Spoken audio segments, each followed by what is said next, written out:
검찰이 소환 조사를 마친 박근혜 전 대통령에 대해 구속영장을 청구할지를 놓고 고심을 거듭하고 있습니다.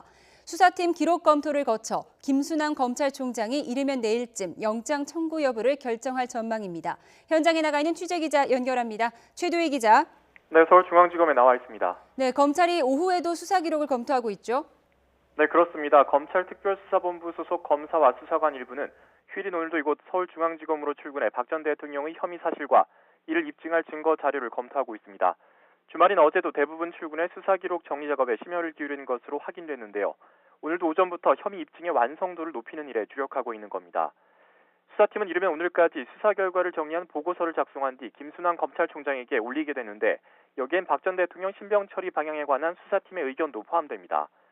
예상보다 자료 검토가 늦어지는 건 일단 수사 기록 자체가 많은 데다 박 전 대통령이 뇌물죄와 직권남용죄 등을 둘러싼 법리 검토에 까다로운 부분이 많기 때문으로 알려졌습니다. 이에 따라 이르면 내일 김순환 검찰총장이 수사팀 보고를 바탕으로 신병 처리 여부를 최종적으로 결정할 가능성이 큰 것으로 전해졌습니다.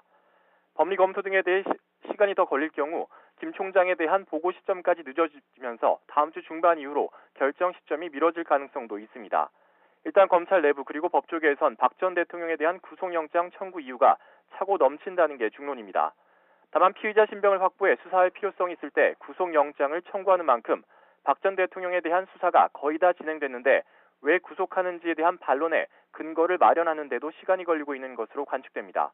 앞서 김 총장은 박 전 대통령의 신병 처리 결정 방침에 대해 법과 원칙 그리고 수사 진행 상황에 따라 판단돼야 할 문제라고 밝힌 만큼 어떤 선택을 내릴지가 주목됩니다. 네, 검찰이 또 우병우 전 청와대 민정수석에 대한 수사에도 속도를 내고 있죠? 네, 그렇습니다. 검찰은 지난 24일 청와대 압수수색에서 확보한 자료를 분석하고 있습니다. 검찰은 청와대 민정수석실 등 3곳을 압수수색했지만 청와대 측의 거부로 경내로 진입하진 못하고 수사에 필요한 자료를 청와대가 제공하는 형식으로 진행됐습니다. 확보한 관련 자료는 모두 우병우 전 청와대 수석의 직무유기와 직권남용 혐의와 관련돼 있는데요. 우 전 수석은 최순실 씨가 국정에 개입한 의혹과 관련해 보고를 받고도 적절한 조치를 하지 않고 묵인하거나 오히려 도운 게 아니냐는 의혹을 받고 있습니다. 특히 압수물에 우 전 수석이 최순실 씨 관련 보고를 받고도 묵인했다는 결정적 증거가 포함될 가능성에 관심이 쏠리고 있습니다. 이에 따라 해당 수사팀은 어제에 이어 휴일인 오늘도 청와대 압수물 분석에 집중하고 있습니다. 검찰은 압수물 분석과 수사 기록 검토 등 혐의 입증을 위한 준비가 끝나는 대로 우 전 수석을 불러 조사할 예정입니다. 지금까지 서울중앙지검에서 YTN 최두입니다.